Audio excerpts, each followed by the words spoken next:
ജ്വാലാമുഖി ക്ഷേത്രത്തിലെ ലൈബ്രറിയിൽ നിന്ന് 1300 സംസ്കൃത ഗ്രന്ഥങ്ങൾ പേർഷ്യനിലേക്ക് ദലീൽ ഇ ഫിറോസ് ഷാഹി എന്ന പേരിൽ വിവർത്തനം ചെയ്യിച്ച സുൽത്താൻ ആരായിരുന്നു? ഫിറോസ് ഷാ തുഗ്ലക്ക്. ഫിറോസ് ഷാ തുഗ്ലക്ക് ജ്വാലാമുഖി ക്ഷേത്രത്തിൽ നിന്ന് കണ്ടെത്തിയ സംസ്കൃത ഗ്രന്ഥങ്ങൾ പേർഷ്യനിലേക്ക് വിവർത്തനം ചെയ്യാൻ ഉത്തരവിട്ടു. ഇത് ഇന്തോ പേർഷ്യൻ സാംസ്കാരിക വിനിമയത്തിന്റെ ഒരു ഉദാഹരണമാണ്. ദലീൽ ഇ ഫിറോസ് ഷാഹി എന്നതായിരുന്നു ഈ വിവർത്തന കൃതിയുടെ പേര്. തുഗ്ലക്ക് രാജവംശത്തിലെ അവസാന ഭരണാധികാരി ആരായിരുന്നു? നസിറുദ്ദീൻ മഹ്മൂദ്. നസിറുദ്ദീൻ മഹ്മൂദ് ആയിരുന്നു തുഗ്ലക്ക് രാജവംശത്തിലെ അവസാനത്തെ ഭരണാധികാരി. ഇദ്ദേഹത്തിന്റെ ഭരണകാലത്താണ് തിമൂർ ഇന്ത്യ ആക്രമിച്ചത്. ഇത് തുഗ്ലക്ക് സാമ്രാജ്യത്തിന്റെ തകർച്ചയ്ക്ക് ആക്കം കൂട്ടി. ഏത് ഭരണാധികാരിയുടെ കാലത്താണ് 1398 ആഡിൽ തിമൂർ ഇന്ത്യയെ ആക്രമിച്ചത്? നസിറുദ്ദീൻ മഹ്മൂദ്. 1398 ആഡിൽ തിമൂർ ഇന്ത്യയെ ആക്രമിക്കുമ്പോൾ നസിറുദ്ദീൻ മഹ്മൂദ് ആയിരുന്നു തുഗ്ലക്ക് രാജവംശത്തിന്റെ ഭരണാധികാരി.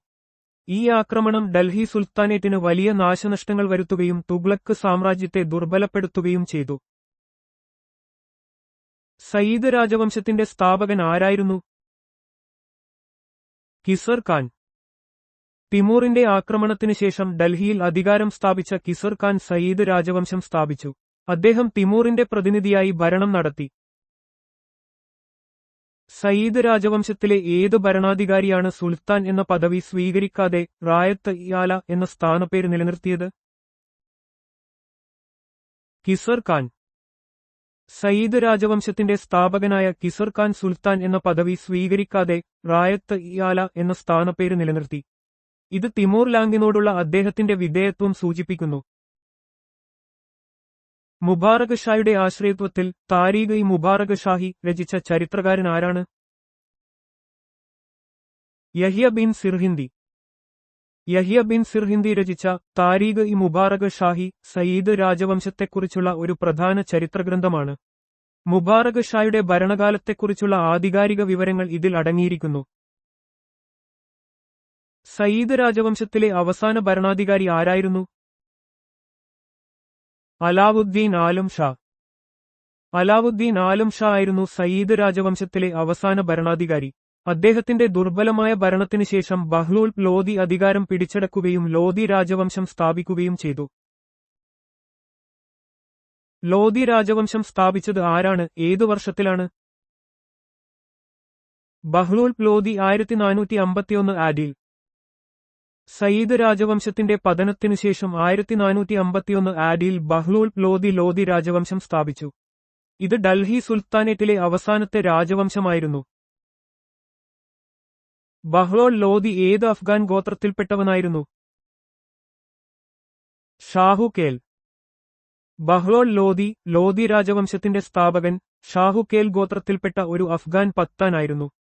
ലോധി രാജവംശം ഡൽഹി സുൽത്താനേറ്റ് ഭരിച്ച അവസാനത്തെ വംശമായിരുന്നു. ഇത് 1451 മുതൽ 1526 വരെ നിലനിന്നു. അളവിനായി ഗസ് ഇ സിക്കന്ദരി എന്ന പുതിയ ഏകീകൃത അളവ് സംവിധാനം അവതരിപ്പിച്ച ഭരണാധികാരി ആര്? സിക്കന്ദർ ലോധി. സിക്കന്ദർ ലോധി അവതരിപ്പിച്ച ഗസ് ഇ സിക്കന്ദരി ഭൂമിയുടെ അളവുകൾക്കായി ഉപയോഗിച്ചിരുന്ന 32 അക്കമുള്ള ഡിജിറ്റ് ഏകീകൃത അളവുകോലായിരുന്നു. ഇത് കാർഷിക ഭൂനികുതി വ്യവസ്ഥ മെച്ചപ്പെടുത്തുന്നതിനും കൂടുതൽ കൃത്യമായ കണക്കെടുപ്പ് ഉറപ്പാക്കുന്നതിനും സഹായിച്ചു. ആരുടെ രക്ഷാകർതൃത്വത്തിലാണ് ഒരു ആയുർവേദ ഗ്രന്ഥം പേർഷ്യൻ ഭാഷയിലേക്ക് ഫർഹംഗ് ഇ സിക്കന്ദരി എന്ന പേരിൽ വിവർത്തനം ചെയ്തത്? സിക്കന്ദർ ലോധി. സിക്കന്ദർ ലോധിയുടെ ഭരണകാലത്ത് ഇന്ത്യൻ വൈദ്യശാസ്ത്രത്തിനോടുള്ള താൽപര്യം പ്രോത്സാഹിപ്പിക്കുന്നതിന്റെ ഭാഗമായി ഒരു ആയുർവേദ ഗ്രന്ഥം പേർഷ്യൻ ഭാഷയിലേക്ക് വിവർത്തനം ചെയ്യപ്പെട്ടു. ഇത് ഫർഹംഗ് ഇ സിക്കന്ദരി എന്ന് അറിയപ്പെട്ടു. ഇത് അന്നത്തെ സാംസ്കാരിക കൈമാറ്റങ്ങളെയും അറിവിന്റെ പ്രോത്സാഹനത്തെയും സൂചിപ്പിക്കുന്നു.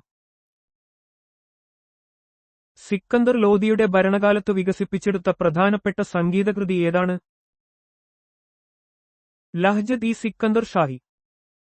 സിക്കന്ദർ ലോധി ഒരു കലയെയും സംസ്കാരത്തെയും പ്രോത്സാഹിപ്പിച്ച ഭരണാധികാരിയായിരുന്നു. അദ്ദേഹത്തിന്റെ കാലത്ത് ഇന്ത്യൻ സംഗീതത്തെക്കുറിച്ചുള്ള ഒരു പ്രധാന കൃതിയായ ലഹ്ജത് ഇ സിക്കന്ദർ ഷാഹി രചിക്കപ്പെട്ടു. ഇത് ഇന്ത്യൻ സംഗീതശാസ്ത്രത്തിന് ഒരു പ്രധാന സംഭാവനയായി കണക്കാക്കപ്പെടുന്നു. ഡൽഹിയിലെ ഏത് സുൽത്താനാണ് ഗുൽറൂഗി എന്ന തൂലികാനാമത്തിൽ കവിതകൾ എഴുതിയത്? സിക്കന്ദർ ലോധി. സിക്കന്ദർ ലോധി സാഹിത്യത്തിൽ താൽപ്പര്യമുള്ള ഒരു ഭരണാധികാരിയായിരുന്നു. അദ്ദേഹം ഗുൽറൂഗി എന്ന തൂലികാനാമത്തിൽ പേർഷ്യൻ ഭാഷയിൽ കവിതകൾ രചിച്ചിരുന്നു. ഇത് അദ്ദേഹത്തിന്റെ ഭരണകാലത്തെ സാംസ്കാരികവും കലാപരവുമായ സംഭാവനകളിൽ ഒന്നായി കണക്കാക്കപ്പെടുന്നു. ആഗ്ര നഗരം സ്ഥാപിച്ചത് ആരാണ്? ഏതു വർഷം? സിക്കന്ദർ ലോധി AD 1504 സിക്കന്ദർ ലോധി AD 1504 ആഗ്ര നഗരം സ്ഥാപിച്ചു. തന്റെ സാമ്രാജ്യത്തിന്റെ തലസ്ഥാനം ഡൽഹിയിൽ നിന്ന് ആഗ്രയിലേക്ക് മാറ്റുകയും ചെയ്തു. യമുന നദിയുടെ തീരത്തുള്ള ആഗ്ര പിന്നീട് മുഗൾ സാമ്രാജ്യത്തിന്റെ ഒരു പ്രധാന കേന്ദ്രമായി മാറി. ധാന്യങ്ങൾക്ക് മേലുള്ള സക്കാത്ത് വസ്തുനികുതി നിർത്തലാക്കിയ സുൽത്താനാര്? സിക്കന്ദർ ലോധി. സിക്കന്ദർ ലോധി തന്റെ ഭരണകാലത്ത് സാധാരണക്കാരുടെ ഭാരം കുറയ്ക്കുന്നതിനായി ധാന്യങ്ങൾക്ക് മേലുള്ള സക്കാത്ത് നികുതി നിർത്തലാക്കി. ഈ നടപടി കാർഷിക മേഖലയെ പ്രോത്സാഹിപ്പിക്കാനും ജനങ്ങൾക്ക് ആശ്വാസം നൽകാനും ഉദ്ദേശിച്ചുള്ളതായിരുന്നു. ആരുടെ ഭരണകാലത്താണ് മോത്ത് മോസ്ക് നിർമ്മിച്ചത്? സിക്കന്ദർ ലോധി. ഡൽഹിയിലെ മോത്ത് മസ്ജിദ് ലോധി വാസ്തുവിദ്യയുടെ ഒരു പ്രധാന ഉദാഹരണമാണ്. സിക്കന്ദർ ലോധിയുടെ ഭരണകാലത്ത് അദ്ദേഹത്തിന്റെ പ്രധാനമന്ത്രിയായിരുന്ന മിയാൻ ബുവായാണ് ഇത് പണി കഴിപ്പിച്ചത്. ഈ മസ്ജിദ് ലോധി രാജവംശത്തിന്റെ കലാപരമായ സംഭാവനകളെ എടുത്തുകാണിക്കുന്നു. ഡൽഹി സുൽത്താനേറ്റിലെ ഏത് രാജവംശമാണ് ഇൻഡോ ഇസ്ലാമിക് വാസ്തുവിദ്യയിൽ ഇരട്ട താഴികക്കുടം ഡബിൾ ഡോംഡ് എന്ന സവിശേഷത അവതരിപ്പിച്ചത്? ലോധി രാജവംശം. ലോധി രാജവംശമാണ് ഇൻഡോ ഇസ്ലാമിക് വാസ്തുവിദ്യയിൽ ഇരട്ട താഴികക്കുടം എന്ന സവിശേഷത ആദ്യമായി അവതരിപ്പിച്ചത്. ഇത് കെട്ടിടങ്ങളുടെ ഘടനയെ ശക്തിപ്പെടുത്താനും ഉൾഭാഗത്ത് കൂടുതൽ ഉയരം നൽകാനും സഹായിച്ചു. ഡൽഹിയിലെ ചില ലോധി ശവകുടീരങ്ങളിൽ ഈ ശൈലി കാണാം. AD 1518 ഇബ്രാഹിം ലോധിയെ റാണാ സംഘ ഏത് യുദ്ധത്തിലാണ് പരാജയപ്പെടുത്തിയത്? കാഡോളി യുദ്ധം. AD 1518 നടന്ന കാഡോളി യുദ്ധത്തിൽ മേവാറിലെ ശക്തനായ ഭരണാധികാരി റാണാ സംഘ ഡൽഹി സുൽത്താനായ ഇബ്രാഹിം ലോധിയെ പരാജയപ്പെടുത്തി. ഇത് ലോധി രാജവംശത്തിന്റെ ശക്തി ക്ഷയിക്കാൻ കാരണമാവുകയും റാണാ സംഘയുടെ പ്രതാപം വർദ്ധിപ്പിക്കുകയും ചെയ്തു. 1911 ചൈനീസ് വിപ്ലവത്തിന്റെ പ്രധാന നേതാവും രാഷ്ട്രപിതാവായി പരക്കെ കണക്കാക്കപ്പെടുന്ന വ്യക്തിയും ആരായിരുന്നു? Sun Yat Sen. 1911 സിൻഹായ വിപ്ലവത്തിലൂടെ ഷിൻഹായ് റെവല്യൂഷൻ ചൈനയിലെ ക്വിങ് രാജവാഴ്ചയ്ക്ക് അന്ത്യം കുറിച്ചതിൽ സൺ യാത് സെൻ ഒരു പ്രധാന പങ്കുവഹിച്ചു. റിപ്പബ്ലിക് ഓഫ് ചൈനയുടെ സ്ഥാപകനായും ആദ്യ പ്രസിഡന്റായും അദ്ദേഹം അറിയപ്പെടുന്നു. ആധുനിക ചൈനയുടെ രാഷ്ട്രീയ തത്വശാസ്ത്രത്തിന് അടിത്തറ പാകിയ വ്യക്തിയാണദ്ദേഹം. ക്വിങ് വിരുദ്ധ വിഭാഗങ്ങളെ ഒരുമിപ്പിക്കാൻ സൺ യാത് സെൻ സ്ഥാപിച്ച വിപ്ലവ സംഘടന ഏതായിരുന്നു? ടോണുമെൻഹുയി തങ് മെങ് ഹൂയി. 1905 സൺ യാത് സെൻ ടോണുമെൻഹുയി സ്ഥാപിച്ചു. ക്വിങ് രാജവാഴ്ചയെ അട്ടിമറിച്ച് ഒരു റിപ്പബ്ലിക് സ്ഥാപിക്കുക എന്നതായിരുന്നു ഈ സംഘടനയുടെ പ്രധാന ലക്ഷ്യം. ചൈനീസ് വിപ്ലവത്തിന് ഈ സംഘടന ഒരു നിർണായക ശക്തിയായിരുന്നു. ആധുനിക ചൈനയുടെ പിതാവ് എന്ന് പരക്കെ ആദരിക്കപ്പെടുന്നത് ആരാണ്? Sun Yat Sen. Sun Yat Sen Chinese റിപ്പബ്ലിക്കിന്റെ സ്ഥാപകനാണ്. അദ്ദേഹത്തിന്റെ 3 ജനകീയ തത്വങ്ങൾ സാൻമെൻ ഡോക്ട്രീൻ ആധുനിക ചൈനീസ് രാഷ്ട്രീയ ചിന്തയ്ക്ക് അടിത്തറയിട്ടു. അദ്ദേഹത്തെ കമ്മ്യൂണിസ്റ്റ് ചൈനയിലും റിപ്പബ്ലിക് ഓഫ് ചൈനയിലും ആദരിക്കുന്നു. ചൈനയുടെ ഭരണത്തിനായി സൺ യാത് സെൻ മുന്നോട്ടുവെച്ച 3 അടിസ്ഥാന തത്വങ്ങൾ സാൻമിൻ സിദ്ധാന്തം എന്തൊക്കെയായിരുന്നു? ദേശീയത, നാഷണലിസം, ജനാധിപത്യം, ഡെമോക്രസി, ജനങ്ങളുടെ ഉപജീവനം അഥവാ സാമൂഹിക നീതി, people's livelihood, social justice. Sun Yat സെന്നിന്റെ സാൻമിൻ സിദ്ധാന്തം സാൻമെൻ ഡോക്ട്രീൻ അഥവാ 3 ജനകീയ തത്വങ്ങൾ ചൈനയുടെ വിപ്ലവകരമായ മാറ്റങ്ങൾക്കും ദേശീയ വികസനത്തിനും വഴികാട്ടിയായി. ഈ തത്വങ്ങൾ ചൈനയുടെ ഭാവിക്കുള്ള ഒരു രാഷ്ട്രീയ മാർഗരേഖയായിരുന്നു. പീപ്പിൾസ് റിപ്പബ്ലിക് ഓഫ് ചൈനയുടെ കേന്ദ്ര ജനകീയ സർക്കാരിന്റെ ആദ്യ ചെയർമാൻ പ്രസിഡന്റ് ആരായിരുന്നു? Mao Zedong, Mao Tse tung, Mao Zedong. 1949 October 1 People's Republic of China സ്ഥാപിച്ചത് മാവോ സെതൂങ് ആണ്. ചൈനീസ് കമ്മ്യൂണിസ്റ്റ് പാർട്ടിയുടെ സ്ഥാപകരിലൊരാളും അതിന്റെ ചെയർമാനുമായിരുന്ന അദ്ദേഹം ചൈനീസ് ചരിത്രത്തിലെ ഒരു നിർണായക വ്യക്തിത്വമാണ്.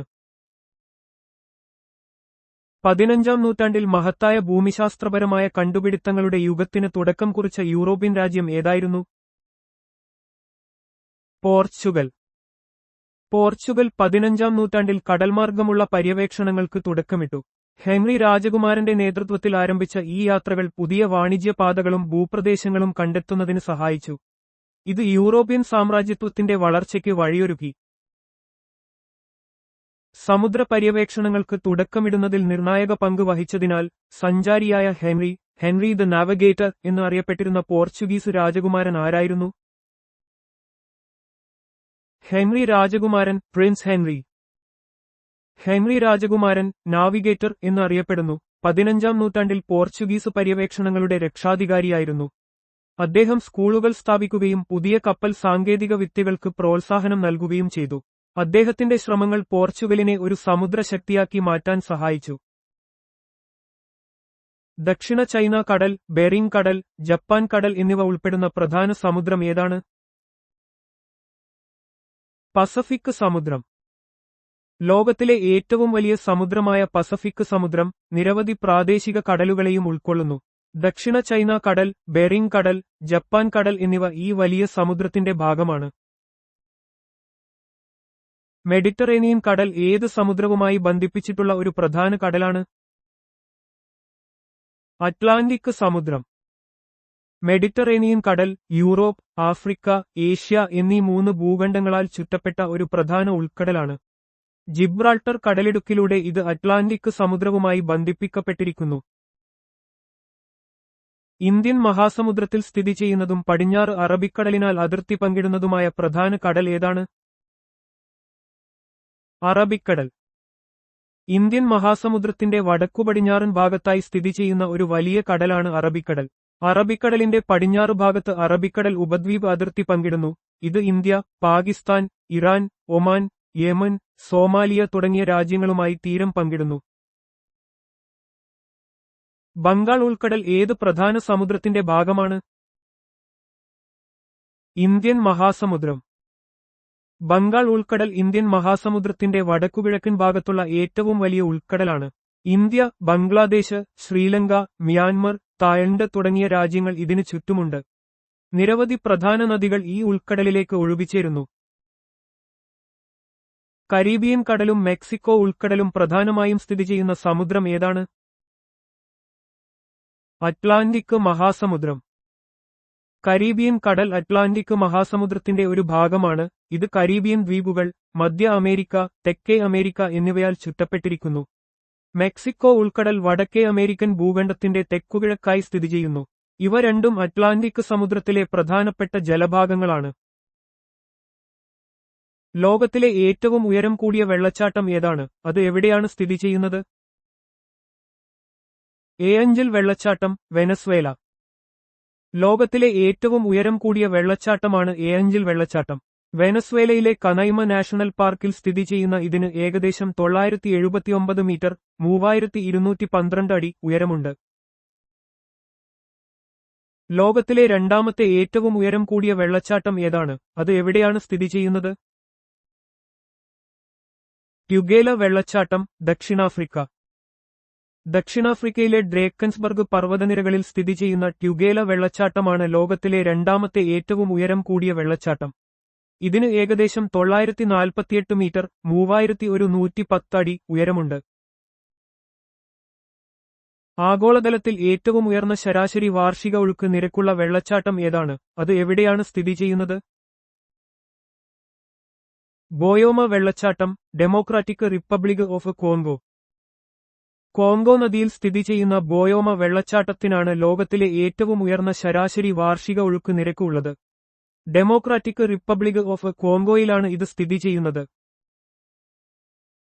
ഭീമാകാരമായ ഒഴുക്കിന് പേരുകേട്ട ചരിത്രപരമായി പരാന നദിയിൽ പരാഗ്വേക്കും ബ്രസീലിനുമിടയിൽ സ്ഥിതി ചെയ്തിരുന്ന പ്രധാന വെള്ളച്ചാട്ടം ഏതാണ്? ഗ്വായറ വെള്ളച്ചാട്ടം. പരാന നദിയിലെ ഗ്വായറ വെള്ളച്ചാട്ടം ഒരു കാലത്ത് ലോകത്തിലെ ഏറ്റവും വലിയ വെള്ളച്ചാട്ടങ്ങളിലൊന്നായിരുന്നു. എന്നാൽ 1982-ൽ ഇത് ഇറ്റൈപ്പു അണക്കെട്ടിന്റെ നിർമ്മാണത്തോടെ വെള്ളത്തിനടിയിലായി. വീതിയും ഒഴുക്കുനിരക്കും കാരണം ശ്രദ്ധേയമായ ലാവോസിലെ മെക്കോങ് നദിയിൽ സ്ഥിതി ചെയ്യുന്ന ഒരു പ്രധാന വെള്ളച്ചാട്ടത്തിന്റെ പേര് പറയുക. കോൺ ഫാഫെങ് വെള്ളച്ചാട്ടം. ലാവോസിലെ മെക്കോങ് നദിയിൽ സ്ഥിതി ചെയ്യുന്ന കോൺ ഫാഫെങ് വെള്ളച്ചാട്ടത്തിന് ലോകത്തിലെ ഏറ്റവും വലിയ വീതിയുള്ള വെള്ളച്ചാട്ടമെന്ന ഖ്യാതിയുണ്ട്. തെക്കുകിഴക്കൻ ഏഷ്യയിലെ പ്രധാന ജലപാതകളിലൊന്നാണിത്. ഉയർന്ന ഒഴുക്ക് നിരക്കിന് പേരുകേട്ട കാനഡയിലും യുഎസ്എയിലും നയാഗ്ര നദിയിൽ സ്ഥിതി ചെയ്യുന്ന പ്രശസ്തമായ വെള്ളച്ചാട്ടം ഏതാണ്? നയാഗ്ര വെള്ളച്ചാട്ടം. നയാഗ്ര വെള്ളച്ചാട്ടം കാനഡയ്ക്കും യുഎസ്എയ്ക്കും ഇടയിലുള്ള നയാഗ്ര നദിയിൽ സ്ഥിതി ചെയ്യുന്ന ഒരു കൂട്ടം വലിയ വെള്ളച്ചാട്ടങ്ങളാണ്. ഇതിന്റെ ഉയർന്ന ഒഴുക്ക് നിരക്കും മനോഹാരിതയും ലോകമെമ്പാടും പ്രശസ്തമാണ്. അർജന്റീനയും ബ്രസീലും പങ്കിടുന്ന ഇഗ്വാസു നദിയിൽ സ്ഥിതി ചെയ്യുന്ന മനോഹരമായ വെള്ളച്ചാട്ടവ്യൂഹം ഏതാണ്? ഇഗ്വാസു വെള്ളച്ചാട്ടം. അർജന്റീനയും ബ്രസീലും പങ്കിടുന്ന ഇഗ്വാസു നദിയിലെ ഇഗ്വാസു വെള്ളച്ചാട്ടം ലോകത്തിലെ ഏറ്റവും മനോഹരമായ വെള്ളച്ചാട്ടങ്ങളിൽ ഒന്നാണ്. 275-ൽ അധികം വ്യക്തിഗത വെള്ളച്ചാട്ടങ്ങൾ ചേർന്ന ഒരു വലിയ വ്യൂഹമാണിത്. സാംബിയയും സിംബാബ്വേയും പങ്കിടുന്ന സാംബസി നദിയിൽ സ്ഥിതി ചെയ്യുന്ന പ്രശസ്തമായ വെള്ളച്ചാട്ടത്തിന്റെ പേര് പറയുക. വിക്ടോറിയ വെള്ളച്ചാട്ടം. സാംബിയയ്ക്കും സിംബാബ്വേയ്ക്കും ഇടയിലുള്ള സാംബസി നദിയിൽ സ്ഥിതി ചെയ്യുന്ന വിക്ടോറിയ വെള്ളച്ചാട്ടം ലോകത്തിലെ ഏറ്റവും വലിയ വെള്ളച്ചാട്ടങ്ങളിലൊന്നാണ്. പ്രാദേശികമായി ഇടിമുഴങ്ങുന്ന പുക എന്ന് ഇത് അറിയപ്പെടുന്നു. ഒരു സ്ഥലത്തെ പ്രാദേശിക സമയം നിർണ്ണയിക്കാൻ പ്രധാനമായും ഉപയോഗിക്കുന്ന ഭൗമരേഖകൾ ഏതാണ്? രേഖാംശരേഖകൾ, മെറിഡിയനുകൾ. രേഖാംശരേഖകൾ ഒരു സ്ഥലത്തിന്റെ കിഴക്ക് പടിഞ്ഞാറ് സ്ഥാനത്തെ സൂചിപ്പിക്കുന്നു. ഓരോ 15 ഡിഗ്രി രേഖാംശത്തിനും 1 മണിക്കൂർ സമയവ്യത്യാസം വരുന്നു. ഈ രേഖാംശങ്ങളെ അടിസ്ഥാനമാക്കിയാണ് പ്രാദേശിക സമയവും സമയമേഖലകളും നിർണ്ണയിക്കുന്നത്. ഗ്രീൻവിച്ച് രേഖാംശ സമയവുമായി ബന്ധപ്പെട്ട് പ്രാദേശിക സമയം എങ്ങനെയാണ് കണക്കാക്കുന്നത്? ഗ്രീൻവിച്ച് സമയത്തിൽ നിന്ന് ഓരോ ഡിഗ്രി രേഖാംശത്തിനും 4 മിനിറ്റ് എന്ന നിരക്കിൽ പ്രാദേശിക സമയം മാറുന്നു. ഭൂമി പടിഞ്ഞാറ് നിന്ന് കിഴക്കോട്ടാണ് കറങ്ങുന്നത്. ഓരോ രേഖാംശത്തിനും 4 മിനിറ്റ് വ്യത്യാസത്തിൽ പ്രാദേശിക സമയം വ്യത്യാസപ്പെടുന്നു. കിഴക്കോട്ടുള്ള രേഖാംശങ്ങൾക്ക് സമയം കൂടുകയും പടിഞ്ഞാറോട്ടുള്ളതിന് കുറയുകയും ചെയ്യും. പ്രൈം മെറിഡിയൻ ഏതു പേരിലാണ് അറിയപ്പെടുന്നത്? അതിന്റെ ഡിഗ്രി മൂല്യം എത്രയാണ്? ഗ്രീൻവിച്ച് സമയരേഖ 0 ഡിഗ്രി. ലണ്ടനിലെ ഗ്രീൻവിച്ച് റോയൽ ഒബ്സർവേറ്ററിയിലൂടെ കടന്നുപോകുന്ന രേഖാംശമാണ് പ്രൈം മെറിഡിയൻ അഥവാ 0 ഡിഗ്രി രേഖാംശം. ഇത് അന്താരാഷ്ട്ര സമയനിർണയത്തിനുള്ള അടിസ്ഥാന രേഖയായി വർത്തിക്കുന്നു. അന്താരാഷ്ട്ര സ്റ്റാൻഡേർഡ് സമയം ഏത് അവലംബ ബിന്ദുവിനെ അടിസ്ഥാനമാക്കിയാണ് അളക്കുന്നത്? പ്രൈം മെറിഡിയൻ അല്ലെങ്കിൽ ഗ്രീൻവിച്ച്. ലോകമെമ്പാടുമുള്ള സമയമേഖലകൾ ക്രമീകരിക്കുന്നതിനായി പ്രൈം മെറിഡിയൻ അടിസ്ഥാനമാക്കിയാണ് അന്താരാഷ്ട്ര സ്റ്റാൻഡേർഡ് സമയം ഇന്റർനാഷണൽ സ്റ്റാൻഡേർഡ് ടൈം കണക്കാക്കുന്നത്. ഈ സമയം കോർഡിനേറ്റഡ് യൂണിവേഴ്സൽ ടൈം (UTC) എന്നും അറിയപ്പെടുന്നു. ഭൂമിയുടെ ഭ്രമണവേഗത 1 മണിക്കൂറിൽ എത്ര ഡിഗ്രി എന്നും 1 മിനിറ്റിൽ എത്ര ഡിഗ്രി എന്നും പ്രസ്താവിക്കുക. ഭൂമി 1 മണിക്കൂറിൽ 15 ഡിഗ്രി അല്ലെങ്കിൽ 4 മിനിറ്റിൽ 1 ഡിഗ്രി കറങ്ങുന്നു. ഭൂമി ഒരു ദിവസത്തിൽ 24 മണിക്കൂർ സ്വന്തം അച്ചുതണ്ടിൽ 360 ഡിഗ്രി കറങ്ങുന്നു. ഇതിനർത്ഥം 1 മണിക്കൂറിൽ 15 ഡിഗ്രി 360/24 കറങ്ങുന്നു എന്നാണ്. ഇത് ഓരോ ഡിഗ്രി രേഖാംശത്തിലും 4 മിനിറ്റിന്റെ സമയവ്യത്യാസത്തിന് കാരണമാകുന്നു. കൊൽക്കത്ത പോലുള്ള ഒരു നഗരം ഗ്രീൻവിച്ചിന് ഏകദേശം 90 ഡിഗ്രി കിഴക്കാണെങ്കിൽ അത് ഗ്രീൻവിച്ച് സമയത്തേക്കാൾ എത്ര സമയം മുന്നിലാണ്? 6 മണിക്കൂർ മുന്നിൽ. ഓരോ ഡിഗ്രി രേഖാംശത്തിനും 4 മിനിറ്റ് എന്ന നിരക്കിലാണ് സമയം മാറുന്നത്. 90 ഡിഗ്രി കിഴക്ക് ആയതുകൊണ്ട് 90/4 360 മിനിറ്റ്, അതായത് 360/60 6 മണിക്കൂർ ഗ്രീൻവിച്ച് സമയത്തേക്കാൾ മുന്നിലായിരിക്കും. കിഴക്കോട്ടുള്ള രേഖാംശങ്ങൾക്ക് സമയം കൂടുന്നു. ജനീവ ഉടമ്പടി പ്രകാരം വടക്കൻ വിയറ്റ്നാമിനെയും തെക്കൻ വിയറ്റ്നാമിനെയും വേർതിരിച്ച സമാന്തരരേഖ ഏതാണ്? 17-ാം സമാന്തരരേഖ. 1954-ലെ ജനീവ ഉടമ്പടി പ്രകാരം വിയറ്റ്നാം 17-ാം സമാന്തരരേഖ 17th പാരലൽ വഴി താൽക്കാലികമായി വടക്കൻ വിയറ്റ്നാമെന്നും തെക്കൻ വിയറ്റ്നാമെന്നും വിഭജിക്കപ്പെട്ടു. ഈ വിഭജനം പിന്നീട് വിയറ്റ്നാം യുദ്ധത്തിലേക്ക് നയിച്ചു. കൊറിയൻ യുദ്ധത്തിനു മുമ്പ് വടക്കൻ കൊറിയയെയും തെക്കൻ കൊറിയയെയും ചരിത്രപരമായി വേർതിരിച്ച സമാന്തരരേഖ ഏതാണ്? 38 സമാന്തരരേഖ. രണ്ടാം ലോക മഹായുദ്ധത്തിനു ശേഷം കൊറിയ 38 സമാന്തരരേഖ 38th പാരലൽ വഴി വടക്കൻ കൊറിയയും തെക്കൻ കൊറിയയുമായി വിഭജിക്കപ്പെട്ടു. ഈ രേഖ ഇരു രാജ്യങ്ങൾക്കുമിടയിലുള്ള രാഷ്ട്രീയവും സൈനികവുമായ ഒരു അതിർത്തിയായി മാറി. കാനഡയ്ക്കും യുഎസ്എക്കുമിടയിലുള്ള അതിർത്തിയുടെ ഒരു പ്രധാന ഭാഗം നിർണ്ണയിക്കുന്ന സമാന്തരരേഖ ഏതാണ്? 49 സമാന്തരരേഖ മെഡിസിൻ ലൈൻ എന്നും അറിയപ്പെടുന്നു. വടക്കേ അമേരിക്കയിൽ 49 സമാന്തരരേഖ 49th പാരലൽ കാനഡയും അമേരിക്കയും തമ്മിലുള്ള അതിർത്തിയുടെ ഒരു പ്രധാന ഭാഗമായി വർത്തിക്കുന്നു. ഇത് ലോകത്തിലെ ഏറ്റവും നീളമേറിയ സംരക്ഷിക്കപ്പെടാത്ത അതിർത്തികളിൽ ഒന്നാണ്. അതിർത്തി നിർണയ ആവശ്യങ്ങൾക്കായി പാകിസ്ഥാൻ അവകാശപ്പെടുകയും എന്നാൽ ഇന്ത്യ അംഗീകരിക്കാത്തതുമായ സമാന്തരരേഖ ഏതാണ്? 24 സമാന്തരരേഖ. കച്ച് റാനിന്റെ റൺ ഓഫ് കച്ച് തെക്കൻ അതിർത്തിയായി 24 സമാന്തരരേഖയെ പാകിസ്ഥാൻ അവകാശപ്പെടുന്നു. എന്നാൽ ഇന്ത്യ ഈ അവകാശവാദം അംഗീകരിക്കുന്നില്ല. ഇത് ഇന്ത്യയും പാകിസ്ഥാനും തമ്മിലുള്ള ഒരു പ്രധാന അതിർത്തി തർക്ക വിഷയമാണ്. ഫ്രഞ്ച് മാജിനോട്ട് ലൈനിന് എതിരായി നിർമ്മിച്ച ചരിത്രപരമായ ജർമ്മൻ പ്രതിരോധ നിര ഏതാണ്? സീഗ്ഫ്രീഡ് ലൈൻ. ഒന്നാം ലോകമഹായുദ്ധകാലത്ത് ജർമ്മൻ സൈന്യം ഫ്രാൻസിനും ബെൽജിയത്തിനും എതിരായി പണിത സൈനിക പ്രതിരോധ നിരയായിരുന്നു സീഗ്ഫ്രീഡ് ലൈൻ. ഇത് രണ്ടാം ലോകമഹായുദ്ധത്തിലും ഉപയോഗിക്കപ്പെട്ടു. ഫ്രാൻസിന്റെ മാജിനോട്ട് ലൈനിന് സമാനമായ ഒരു പ്രതിരോധ സംവിധാനമായിരുന്നു ഇത്.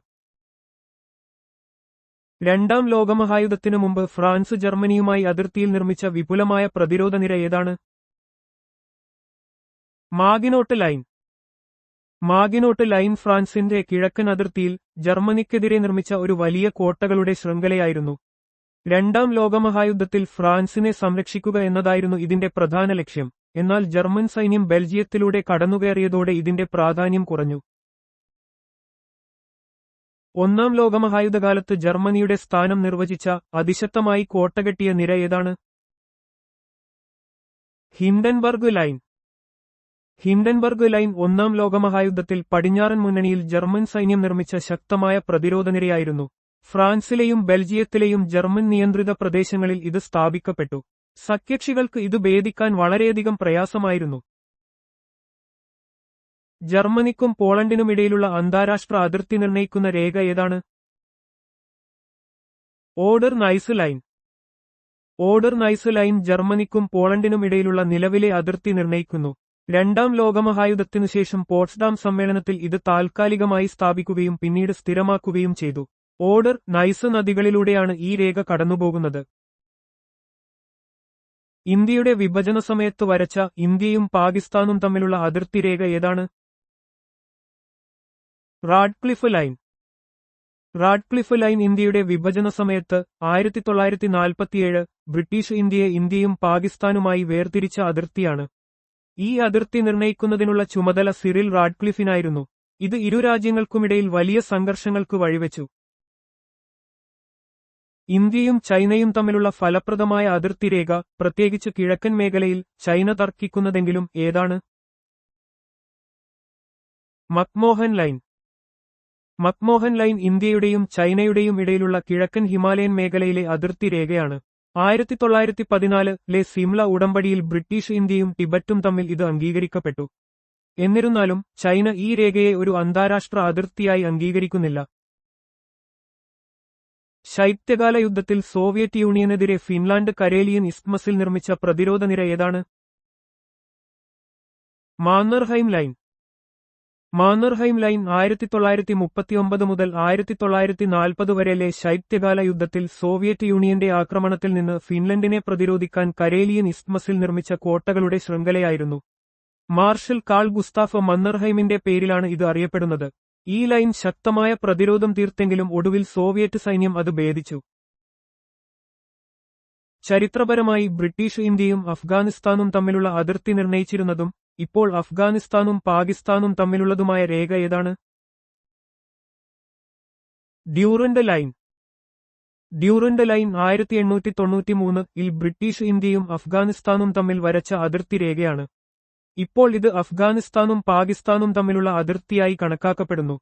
എന്നിരുന്നാലും അഫ്ഗാനിസ്ഥാൻ ഈ അതിർത്തിയെ ഔദ്യോഗികമായി അംഗീകരിക്കുന്നില്ല. ഇത് ഇരു രാജ്യങ്ങൾക്കുമിടയിൽ തുടർച്ചയായ തർക്കങ്ങൾക്ക് കാരണമാകുന്നു.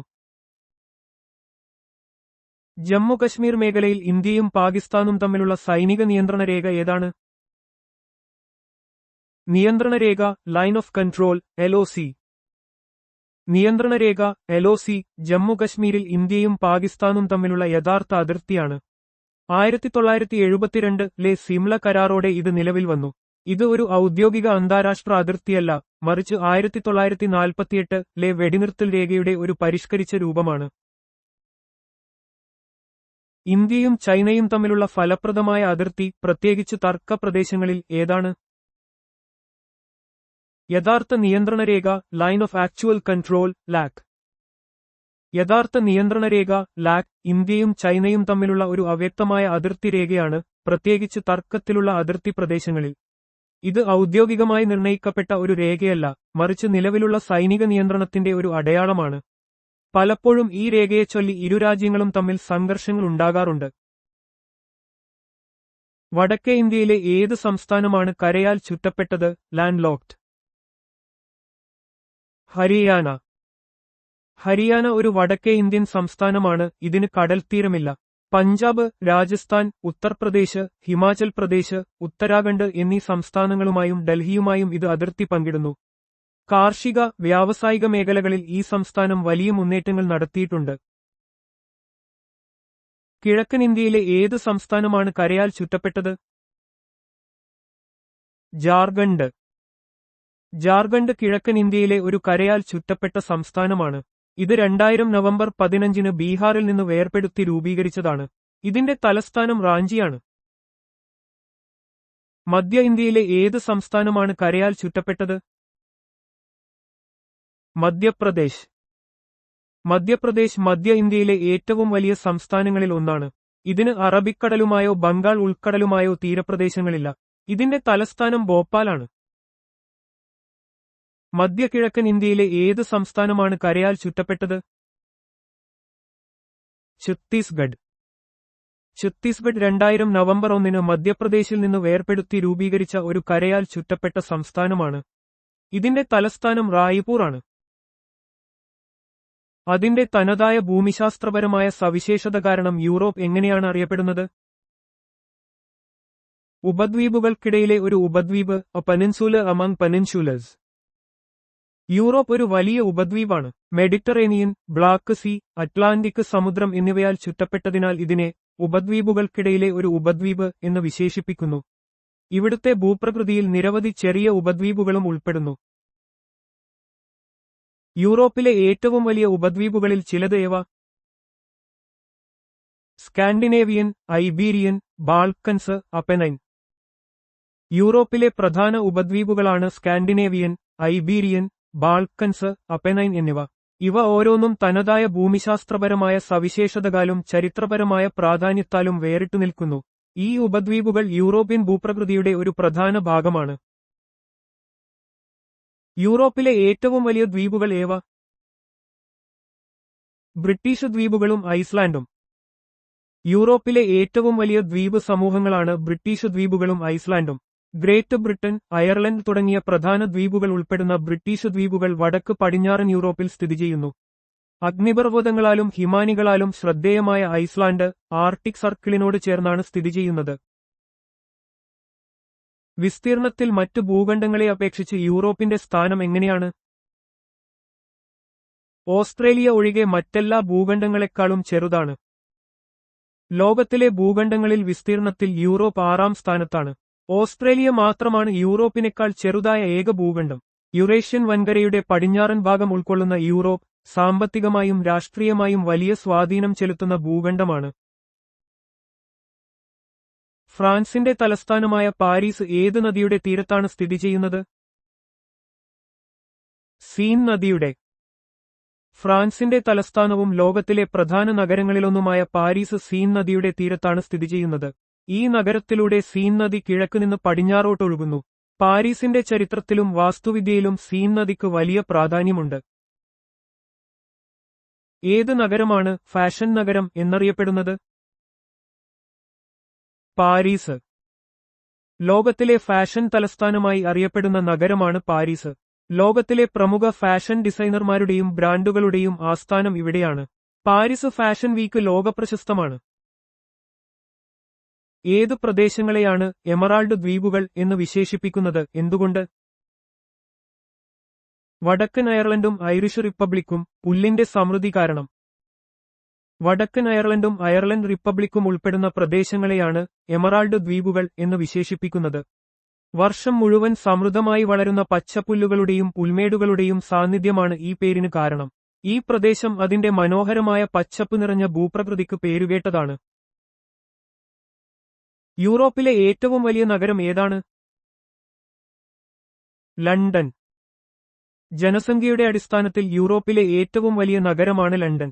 ബ്രിട്ടന്റെ തലസ്ഥാനമായ ഈ നഗരം ലോകത്തിലെ പ്രധാന സാമ്പത്തിക, സാംസ്കാരിക, രാഷ്ട്രീയ കേന്ദ്രങ്ങളിൽ ഒന്നാണ്. ലോകത്തിലെ ഏറ്റവും വലിയ മ്യൂസിയം ഏതാണ്?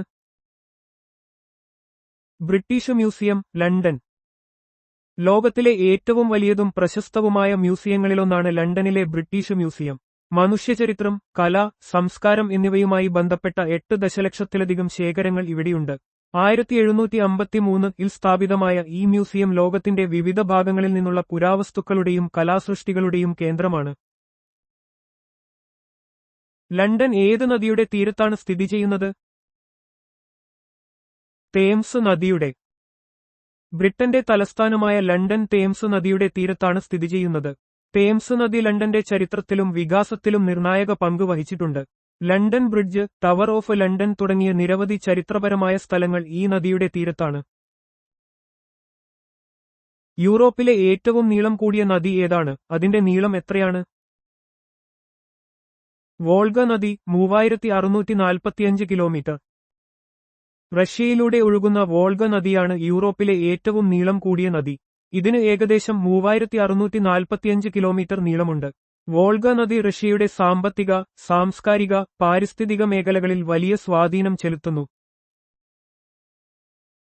വോൾഗ, യുറൽ നദികൾ ഏത് കടലിലാണ് പതിക്കുന്നത്? കാസ്പിയൻ കടൽ. വോൾഗ, യുറൽ എന്നീ നദികൾ യൂറോപ്പിലെ പ്രധാനപ്പെട്ട നദികളാണ്. ലോകത്തിലെ ഏറ്റവും വലിയ ഉൾനാടൻ ജലാശയമായ കാസ്പിയൻ കടലിലേക്കാണ് ഇവ ഒഴുകിച്ചേരുന്നത്. യൂറോപ്പിന്റെ കിഴക്കൻ ഭാഗത്തെ ജലസമ്പത്തിന് ഈ നദികൾ നിർണായകമാണ്. യൂറോപ്പിലെ ഏറ്റവും പ്രധാനപ്പെട്ട നദിയായി കണക്കാക്കപ്പെടുന്നത് ഏതാണ്? അതിന്റെ നീളം എത്രയാണ്? ഡാന്യൂബ് നദി 2888 കിലോമീറ്റർ. യൂറോപ്പിലെ ഏറ്റവും നീളം കൂടിയ രണ്ടാമത്തെ നദിയാണ് ഡാന്യൂബ്. ജർമ്മനിയിലെ ബ്ലാക്ക് ഫോറസ്റ്റിൽ നിന്ന് ഉത്ഭവിച്ച് 10 രാജ്യങ്ങളിലൂടെ ഒഴുകി കരിങ്കടലിൽ പതിക്കുന്ന ഈ നദി യൂറോപ്പിലെ ഗതാഗതത്തിനും വ്യാപാരത്തിനും സാംസ്കാരിക വിനിമയത്തിനും ഏറെ പ്രാധാന്യമുള്ളതാണ്. ഡാന്യൂബ് നദിയുടെ തീരത്തുള്ള തലസ്ഥാന നഗരങ്ങൾ ഏതെല്ലാം?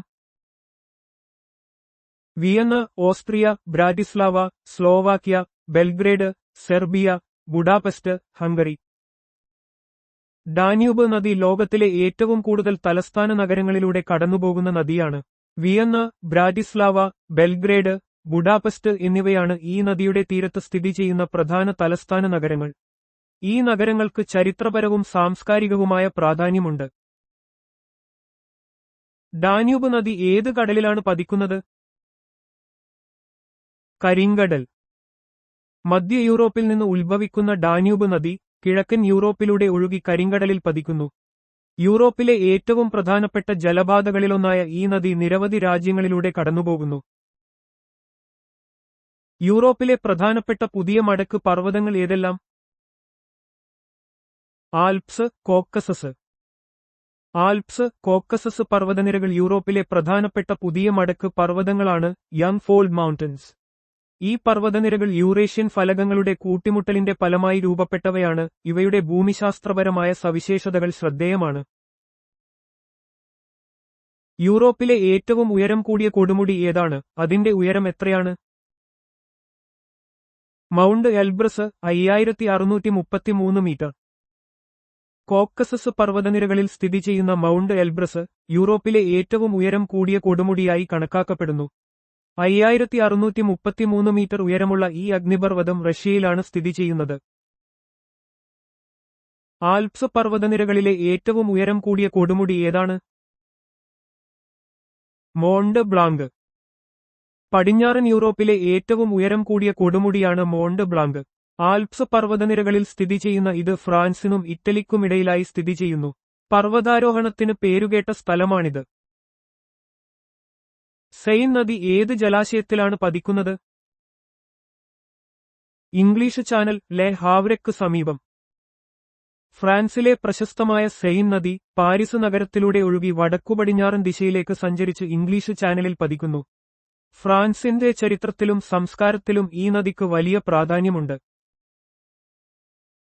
ഏത് നദിയാണ് ഇറ്റലിയുടെ ഗംഗ എന്ന് അറിയപ്പെടുന്നത്? പോ നദി. ഇറ്റലിയുടെ ഏറ്റവും നീളം കൂടിയ നദിയാണ് പോ നദി. ഈ നദി ഇറ്റലിയുടെ വടക്കൻ ഭാഗത്തുകൂടി ഒഴുകി അഡ്രിയാറ്റിക് കടലിൽ പതിക്കുന്നു. കാർഷിക പ്രാധാന്യം കൊണ്ടും സാമ്പത്തിക പ്രാധാന്യം കൊണ്ടും ഇത് ഇറ്റലിയുടെ ഗംഗ എന്നറിയപ്പെടുന്നു. ഏത് നഗരമാണ് അഡ്രിയാറ്റിക്കിന്റെ റാണി എന്നറിയപ്പെടുന്നത്? Venice, Italy. ഇറ്റലിയിലെ പ്രശസ്തമായ നഗരമായ വെനീസ് അഡ്രിയാറ്റിക് കടൽ തീരത്ത് സ്ഥിതി ചെയ്യുന്ന ഒരു ദ്വീപ് സമൂഹമാണ്.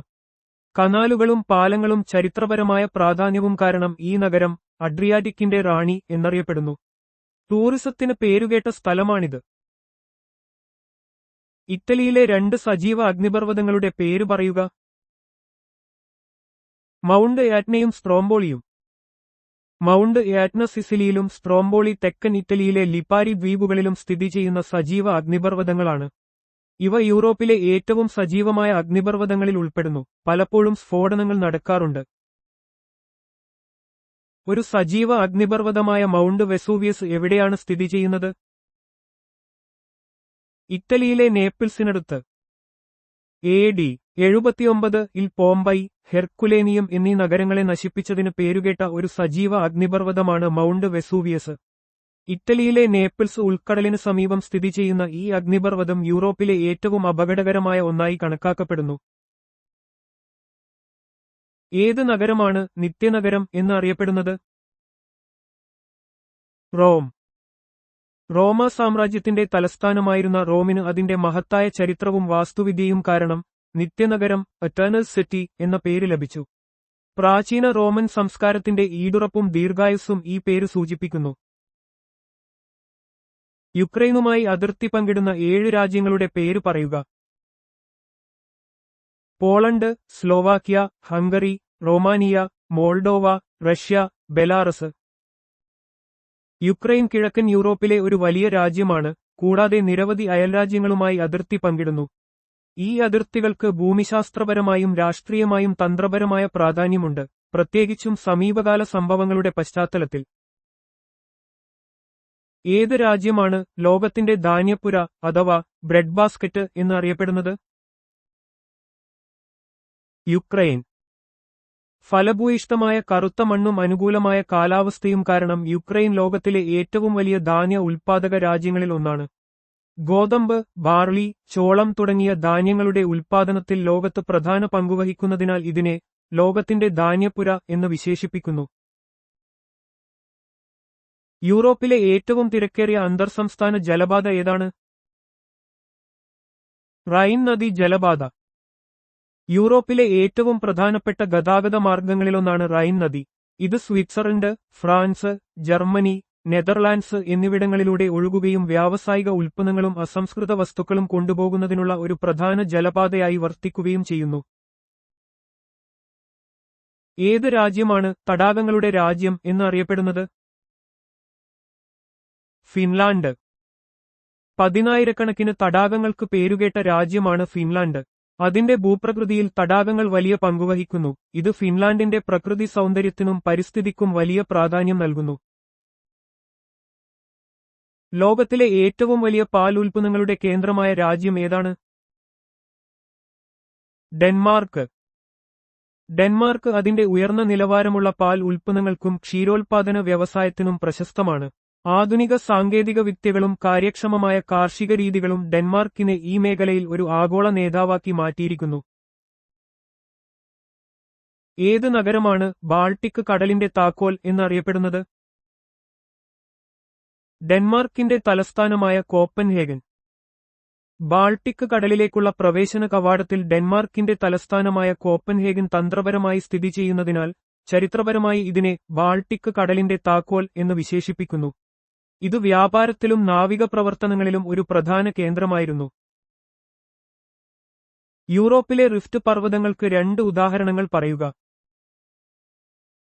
Hours പർവ്വതനിരകളും black ഫോറസ്റ്റും. ഭൗമഫലകങ്ങളുടെ വിടവുകളിലൂടെ ഉണ്ടാകുന്ന വിള്ളലുകൾ കാരണം രൂപം കൊള്ളുന്ന പർവ്വതങ്ങളാണ് റിഫ്റ്റ് പർവ്വതങ്ങൾ. ജർമ്മനിയിലെ ഹാർസ് പർവ്വതനിരകളും ബ്ലാക്ക് ഫോറസ്റ്റ് പർവ്വതങ്ങളും ഈ വിഭാഗത്തിൽപ്പെടുന്നു. ഇവയുടെ രൂപീകരണം ടെക്ടോണിക് പ്രവർത്തനങ്ങളുമായി ബന്ധപ്പെട്ടതാണ്. പാരീസിനെ കോൺസ്റ്റാന്റിനോപ്പിളുമായി, ഇപ്പോൾ ഇസ്താംബുൾ, ബന്ധിപ്പിക്കുന്ന യൂറോപ്പിലെ ഏറ്റവും പ്രധാനപ്പെട്ട റെയിൽപാത ഏതാണ്? ഓറിയന്റൽ റെയിൽപാത, ഓറിയന്റ് എക്സ്പ്രസ് പാത എന്നും അറിയപ്പെടുന്നു. ഓറിയന്റ് എക്സ്പ്രസ് എന്നത് പാരീസിനെയും കോൺസ്റ്റാന്റിനോപ്പിളിനെയും ബന്ധിപ്പിച്ചിരുന്ന ഒരു ആഡംബര ട്രെയിൻ സർവീസായിരുന്നു. 1883-ൽ ഇത് സർവീസ് ആരംഭിച്ചു. യൂറോപ്പിലെ പ്രധാന നഗരങ്ങളെയും സംസ്കാരങ്ങളെയും ഇത് കൂട്ടിയിണക്കി. യൂറോപ്പിലെ ഏറ്റവും താഴ്ന്ന പ്രകൃതിദത്ത താഴ്ന്ന പ്രദേശം ഏതാണ്? കാസ്പിയൻ കടൽ. യൂറോപ്പിന്റെ കിഴക്കൻ അതിർത്തിയിൽ സ്ഥിതി ചെയ്യുന്ന കാസ്പിയൻ കടൽ ലോകത്തിലെ ഏറ്റവും വലിയ ഉൾനാടൻ ജലാശയമാണ്. ഇതിന്റെ ഉപരിതലം സമുദ്രനിരപ്പിൽ നിന്ന് ഏകദേശം 28 മീറ്റർ താഴെയാണ്. ഇത് യൂറോപ്പിലെ ഏറ്റവും താഴ്ന്ന പ്രകൃതിദത്ത താഴ്ന്ന പ്രദേശമായി കണക്കാക്കപ്പെടുന്നു. യൂറോപ്പിൽ ഭാഗികമായി സ്ഥിതി ചെയ്യുന്നതും വിസ്തീർണമനുസരിച്ച് ലോകത്തിലെ ഏറ്റവും വലിയ രാജ്യവും ഏതാണ്? റഷ്യ. റഷ്യ ലോകത്തിലെ ഏറ്റവും വലിയ രാജ്യമാണ്. അതിന്റെ ഭൂപ്രദേശത്തിന്റെ ഒരു ഭാഗം കിഴക്കൻ യൂറോപ്പിലും മറ്റേ ഭാഗം ഏഷ്യയിലും വ്യാപിച്ചു കിടക്കുന്നു. ഭൂമിയിലെ കരപ്രദേശത്തിന്റെ ഏകദേശം 11% റഷ്യ ഉൾക്കൊള്ളുന്നു. അർദ്ധരാത്രിയിലെ സൂര്യന്റെ നാട് എന്ന് അറിയപ്പെടുന്ന രാജ്യം ഏതാണ്? നോർവേ. ആർട്ടിക് സർക്കിളിനുള്ളിൽ സ്ഥിതി ചെയ്യുന്നതുകൊണ്ട് വേനൽക്കാലത്ത് നോർവേയുടെ ചില ഭാഗങ്ങളിൽ സൂര്യൻ 24 മണിക്കൂറും അസ്തമിക്കാതെ നിൽക്കുന്നു. ഈ പ്രതിഭാസം അർദ്ധരാത്രിയിലെ സൂര്യൻ എന്നറിയപ്പെടുന്നു. ഇത് നോർവേയുടെ പ്രധാന സവിശേഷതയാണ്. ഷാംപെയിൻ വൈൻ വലിയ തോതിൽ ഉത്പാദിപ്പിക്കുന്ന രാജ്യം ഏതാണ്? ഫ്രാൻസ്. ഷാംപെയിൻ എന്നത് ഫ്രാൻസിലെ ഷാംപെയിൻ പ്രവിശ്യയിൽ ഉത്പാദിപ്പിക്കുന്ന ഒരുതരം സ്പാർക്ലിംഗ് വൈനാണ്. യഥാർത്ഥ ഷാംപെയിൻ എന്ന് വിളിക്കണമെങ്കിൽ ഈ പ്രദേശത്ത് ഉത്പാദിപ്പിക്കുന്ന വൈനുകൾക്ക് മാത്രമേ കഴിയൂ എന്ന് അന്താരാഷ്ട്ര നിയമങ്ങളുണ്ട്. ചിലപ്പോൾ കർഷകരുടെ നാട് എന്നും കടലുകളുടെ റാണി എന്നും വിശേഷിപ്പിക്കപ്പെടുന്ന രാജ്യം ഏതാണ്? ഫ്രാൻസ്. ഫ്രാൻസ് ഒരു കാർഷിക പ്രധാന രാജ്യമായതുകൊണ്ട് കർഷകരുടെ നാട് എന്നറിയപ്പെടുന്നു. ചരിത്രപരമായി നാവിക ശക്തിയിലും കോളനിവൽക്കരണത്തിലും ഉണ്ടായിരുന്ന മുൻതൂക്കം കാരണം കടലുകളുടെ റാണി എന്നും ഇത് വിശേഷിപ്പിക്കപ്പെട്ടിരുന്നു. യൂറോപ്പിന്റെ ഇന്ത്യ എന്ന് വിളിക്കപ്പെടുന്ന രാജ്യം ഏതാണ്?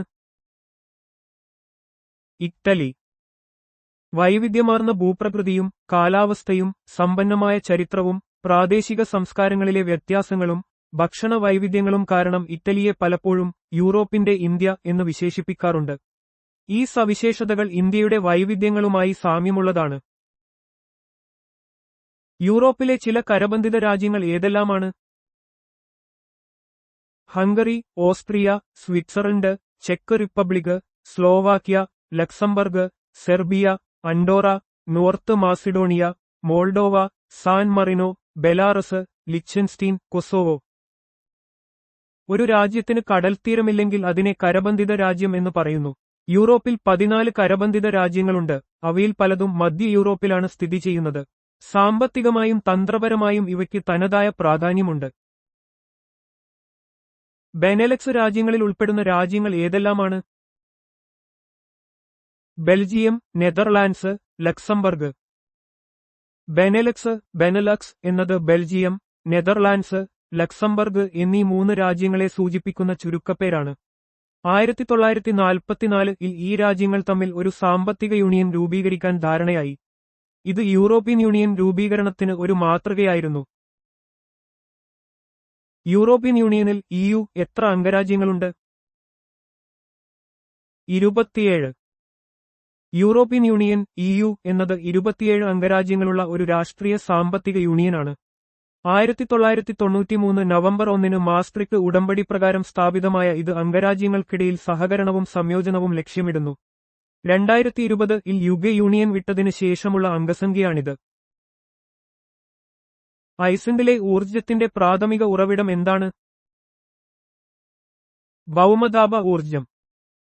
ഐസ്ലൻഡ് ഒരു അഗ്നിപർവ്വത പ്രവർത്തനങ്ങൾ നടക്കുന്ന രാജ്യമാണ്, അതിനാൽ ഭൗമതാപ ഊർജ്ജം അവിടെ സമൃദ്ധമായി ലഭ്യമാണ്. ഇത് രാജ്യത്തിന്റെ ഊർജ്ജ ആവശ്യകതയുടെ ഭൂരിഭാഗവും നിറവേറ്റുന്നു. ഇത് പരിസ്ഥിതി സൗഹൃദവും പുനരുപയോഗിക്കാവുന്നതുമായ ഊർജ്ജ സ്രോതസ്സാണ്. യൂറോപ്പിലെ മിതശീതോഷ്ണ പുൽമേടുകൾ ഹംഗറിയിലും ഉക്രൈനിലും എങ്ങനെയാണ് അറിയപ്പെടുന്നത്? ഹംഗറിയിൽ പുസ്താസ് എന്നും ഉക്രൈനിൽ സ്റ്റെപ്പ് എന്നും. ലോകമെമ്പാടുമുള്ള മിതശീതോഷ്ണ പുൽമേടുകൾക്ക് പ്രാദേശികമായി വ്യത്യസ്ത പേരുകളുണ്ട്. ഹംഗറിയിലെ പുസ്താസ്, ഉക്രൈനിലെ സ്റ്റെപ്പ് എന്നിവ യൂറോപ്പിലെ പ്രധാനപ്പെട്ട പുൽമേടുകളാണ്. ഇത് അവിടുത്തെ കാർഷിക, പാരിസ്ഥിതിക വ്യവസ്ഥയിൽ നിർണായക പങ്ക് വഹിക്കുന്നു. യൂറോപ്പിന്റെയും ഏഷ്യയുടെയും സംയോജിത ഭൂപ്രദേശത്തെ എന്താണ് വിളിക്കുന്നത്? യൂറേഷ്യ. ഭൂമിയിലെ ഏറ്റവും വലിയ ഭൂഖണ്ഡമാണ് യൂറേഷ്യ. ഇത് യൂറോപ്പ്, ഏഷ്യ എന്നീ രണ്ട് ഭൂഖണ്ഡങ്ങൾ ഉൾക്കൊള്ളുന്നു. യുറൽ പർവ്വതനിരകളാണ് ഈ രണ്ട് ഭൂഖണ്ഡങ്ങളെയും പ്രധാനമായും വേർതിരിക്കുന്നത്. ഇറ്റലിയും സ്വിറ്റ്സർലൻഡും തമ്മിലുള്ള പാതയെ ബന്ധിപ്പിക്കുന്ന ചുരം ഏതാണ്? ഗ്രേറ്റ് സെന്റ് ബർണാർഡ് ചുരം.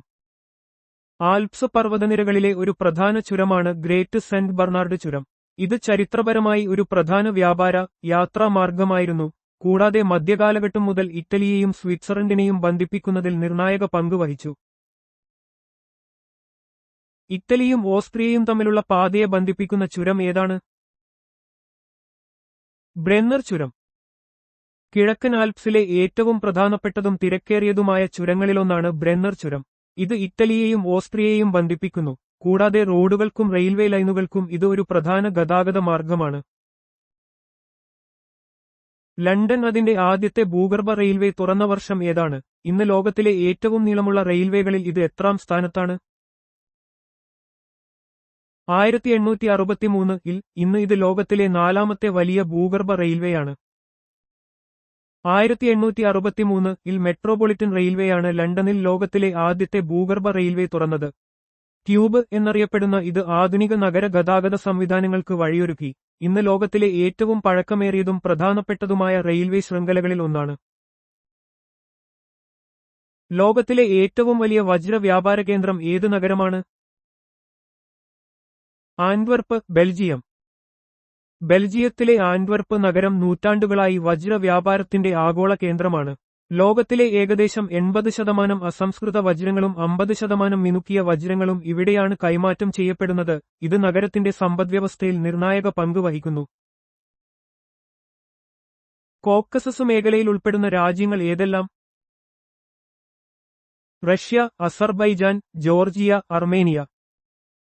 കരിങ്കടലിനും കാസ്പിയൻ കടലിനുമിടയിലുള്ള യൂറേഷ്യയിലെ ഒരു ഭൂമിശാസ്ത്രപരമായ പ്രദേശമാണ് കോക്കസസ്. ഇതിൽ കോക്കസസ് പർവ്വതനിരകളും അതിനോട് ചേർന്ന താഴ്വരകളും ഉൾപ്പെടുന്നു. ഈ മേഖല അതിന്റെ തന്ത്രപരമായ സ്ഥാനവും സാംസ്കാരിക വൈവിധ്യവും ചരിത്രപരമായി പ്രാധാന്യമർഹിക്കുന്നു. പ്രധാന ജലപാതകളുമായുള്ള ബന്ധം കാരണം 5 കടലുകളുടെ തുറമുഖം എന്ന് അറിയപ്പെടുന്ന നഗരം ഏതാണ്? മോസ്കോ. റഷ്യയുടെ തലസ്ഥാനമായ Moscow, Moscow canal, Volga Don canal തുടങ്ങിയ ജലപാതകളിലൂടെ 5 കടലുകളുമായി കാസ്പിയൻ കടൽ, കരിങ്കടൽ, ബാൾട്ടിക് കടൽ, വൈറ്റ് കടൽ, അസോവ് കടൽ ബന്ധിപ്പിക്കപ്പെട്ടിരിക്കുന്നു. ഇത് മോസ്കോയെ ഒരു പ്രധാന ഉൾനാടൻ തുറമുഖമാക്കി മാറ്റുന്നു. കിഴക്കൻ യൂറോപ്പിനെ അതിന്റെ കാർഷിക സ്വഭാവത്തെ സൂചിപ്പിച്ചുകൊണ്ട് ചിലപ്പോൾ എന്തു വിളിക്കാറുണ്ട്? ഗ്രീൻ യൂറോപ്പ് അല്ലെങ്കിൽ കർഷകരുടെ യൂറോപ്പ്. കിഴക്കൻ യൂറോപ്പ് പരമ്പരാഗതമായി കാർഷിക പ്രാധാന്യമുള്ള ഒരു മേഖലയാണ്. ഫലഭൂയിഷ്ഠമായ മണ്ണും അനുകൂലമായ കാലാവസ്ഥയും കാരണം ഇവിടെ ധാരാളമായി കൃഷി നടക്കുന്നു. ഈ കാർഷിക സ്വഭാവം കാരണമാണ് ഈ പ്രദേശത്തെ ഗ്രീൻ യൂറോപ്പ് അല്ലെങ്കിൽ കർഷകരുടെ യൂറോപ്പ് എന്ന് വിശേഷിപ്പിക്കുന്നത്. യൂറോപ്പിലെ പ്രധാന ഭക്ഷ്യവിള ഏതാണ്? ഗോതമ്പ്. ഗോതമ്പ് യൂറോപ്പിലെ ഏറ്റവും പ്രധാനപ്പെട്ട ഭക്ഷ്യവിളയാണ്. കാലാവസ്ഥാ വ്യതിയാനങ്ങളെ അതിജീവിക്കാനുള്ള കഴിവ്, ഉയർന്ന പോഷകമൂല്യം, വൈവിധ്യമാർന്ന ഉപയോഗങ്ങൾ എന്നിവ കാരണം ഇത് യൂറോപ്യൻ രാജ്യങ്ങളിൽ വ്യാപകമായി കൃഷി ചെയ്യുന്നു. ഏത് രാജ്യമാണ് ഗോതമ്പിന്റെ കലവറ എന്നറിയപ്പെടുന്നത്? ഹംഗറി. ഹംഗറി അതിന്റെ ഫലഭൂയിഷ്ഠമായ സമതലങ്ങൾ കാരണം ഗോതമ്പ് ഉൽപാദനത്തിൽ വളരെ മുന്നിലാണ്. ഡാന്യൂബ് നദി തടങ്ങളിലെ വളക്കൂറുള്ള മണ്ണും അനുകൂലമായ കാലാവസ്ഥയും ഈ വിളയുടെ സമൃദ്ധമായ കൃഷിക്ക് സഹായിക്കുന്നു. അതിനാൽ ഗോതമ്പിന്റെ കലവറ എന്ന് വിശേഷിപ്പിക്കപ്പെടുന്നു. യൂറോപ്പിലെ പഞ്ചസാരയുടെ പ്രധാന ഉറവിടം എന്താണ്? Beetroot, sugar beat. യൂറോപ്പിൽ പഞ്ചസാര ഉൽപ്പാദിപ്പിക്കാൻ പ്രധാനമായും ഉപയോഗിക്കുന്നത് ബീറ്റ്റൂട്ടാണ്. ഉഷ്ണമേഖലാ പ്രദേശങ്ങളിൽ കരിമ്പ് ഉപയോഗിക്കുമ്പോൾ യൂറോപ്പിലെ തണുത്ത കാലാവസ്ഥയിൽ ബീറ്റ്റൂട്ട് കൃഷി ചെയ്ത് പഞ്ചസാര വേർതിരിച്ചെടുക്കുന്നു. ലോകത്തിലെ ഏകദേശം എത്ര ശതമാനം ബീറ്റ്റൂട്ടാണ് യൂറോപ്പിൽ ഉത്പാദിപ്പിക്കുന്നത്? ഏകദേശം 70%. ലോകത്തിലെ ബീറ്റ്റൂട്ട് ഉൽപാദനത്തിന്റെ ഏതാണ്ട് 70% യൂറോപ്പിലാണ് നടക്കുന്നത്.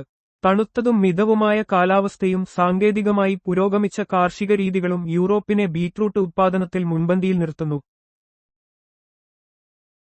കാലാവസ്ഥയുടെയും ഭൂപ്രകൃതിയുടെയും കാര്യത്തിൽ ഏത് രാജ്യമാണ് ചിലപ്പോൾ മിനി യൂറോപ്പ് എന്നറിയപ്പെടുന്നത്? ഫ്രാൻസ്. ഫ്രാൻസിനെ മിനി യൂറോപ്പ് എന്ന് വിശേഷിപ്പിക്കാറുണ്ട്. വൈവിധ്യമാർന്ന കാലാവസ്ഥാ മേഖലകളും പർവ്വതങ്ങൾ, സമതലങ്ങൾ, തീരപ്രദേശങ്ങൾ എന്നിങ്ങനെയുള്ള വ്യത്യസ്ത ഭൂപ്രകൃതികളും ഫ്രാൻസിൽ ഒത്തുചേരുന്നു. ഇത് യൂറോപ്പിന്റെ മൊത്തത്തിലുള്ള ഭൂമിശാസ്ത്രപരമായ വൈവിധ്യത്തെ പ്രതിഫലിക്കുന്നു. ഏത് രാജ്യമാണ് ഫിയോർഡ് തീരങ്ങൾക്ക് പേരുകേട്ടത്? ഏത് രാജ്യമാണ് വൈൻയാർഡ് എന്നറിയപ്പെടുന്നത്? ഫിയോർഡ് തീരങ്ങൾക്ക് നോർവേയും വൈൻയാർഡ് ആയി ഫ്രാൻസും. നോർവേയുടെ തീരപ്രദേശങ്ങളിൽ കാണുന്ന ആഴമേറിയതും ഇടുങ്ങിയതുമായ കടൽത്തീരങ്ങളായ ഫിയോർഡുകൾ ലോകപ്രസിദ്ധമാണ്. ഫ്രാൻസ് ലോകത്തിലെ ഏറ്റവും വലിയ വൈൻ ഉത്പാദകരിൽ ഒന്നാണ്. അവിടുത്തെ വിശാലമായ മുന്തിരിത്തോട്ടങ്ങളും വൈൻ നിർമ്മാണ പാരമ്പര്യവും കാരണം വൈൻയാർഡ് എന്നും അറിയപ്പെടുന്നു. യുണൈറ്റഡ് കിങ്ഡത്തെയും ഫ്രാൻസിനെയും വേർതിരിക്കുന്ന ജലാശയം ഏതാണ്? English channel. English channel Atlantic സമുദ്രത്തിന്റെ ഒരു ഭാഗമാണ്. ഇത് ഗ്രേറ്റ് ബ്രിട്ടൻ ദ്വീപിനെ വടക്കൻ ഫ്രാൻസിൽ നിന്ന് വേർതിരിക്കുന്നു. യൂറോപ്പിലെ ഏറ്റവും പ്രധാനപ്പെട്ട കപ്പൽ പാതകളിൽ ഒന്നുകൂടിയാണിത്. ഏത് രാജ്യമാണ് യൂറോപ്പിന്റെ കളിസ്ഥലം എന്ന് അറിയപ്പെടുന്നത്? സ്വിറ്റ്സർലൻഡ്. സ്വിറ്റ്സർലൻഡിനെ യൂറോപ്പിന്റെ കളിസ്ഥലം എന്ന് വിശേഷിപ്പിക്കാറുണ്ട്. മനോഹരമായ പർവ്വതനിരകൾ, തടാകങ്ങൾ, സ്കീയിങ്ങിനും ഹൈക്കിങ്ങിനുമുള്ള അവസരങ്ങൾ എന്നിവ ഈ രാജ്യത്തെ വിനോദസഞ്ചാരികളുടെ പ്രിയപ്പെട്ട സ്ഥലമാക്കി മാറ്റുന്നു. ആൽപ്സ് പർവ്വതനിരകളുടെ ഏറ്റവും വലിയ ഭാഗം സ്ഥിതി ചെയ്യുന്നത് ഏത് രാജ്യത്താണ്? സ്വിറ്റ്സർലൻഡ്. ആൽപ്സ് പർവ്വതനിരകൾ യൂറോപ്പിലെ ഏറ്റവും വലിയ പർവ്വതനിരകളിൽ ഒന്നാണ്. ഇതിന്റെ ഏറ്റവും വലിയ ഭാഗം സ്വിറ്റ്സർലൻഡിലാണ് സ്ഥിതി ചെയ്യുന്നത്. ഇത് സ്വിസ് ഭൂപ്രകൃതിയുടെ ഒരു പ്രധാന ഭാഗവും അവിടുത്തെ കാലാവസ്ഥയെ സ്വാധീനിക്കുന്നതുമാണ്. എന്തിനെയാണ് യൂറോപ്പിന്റെ ഊഷ്മള പുതപ്പ് എന്ന് വിശേഷിപ്പിക്കുന്നത്? Gulf stream. ഗൾഫ് സ്ട്രീം എന്നത് അറ്റ്ലാന്റിക് സമുദ്രത്തിലെ ഒരു ശക്തമായ ഉഷ്ണജല പ്രവാഹമാണ്.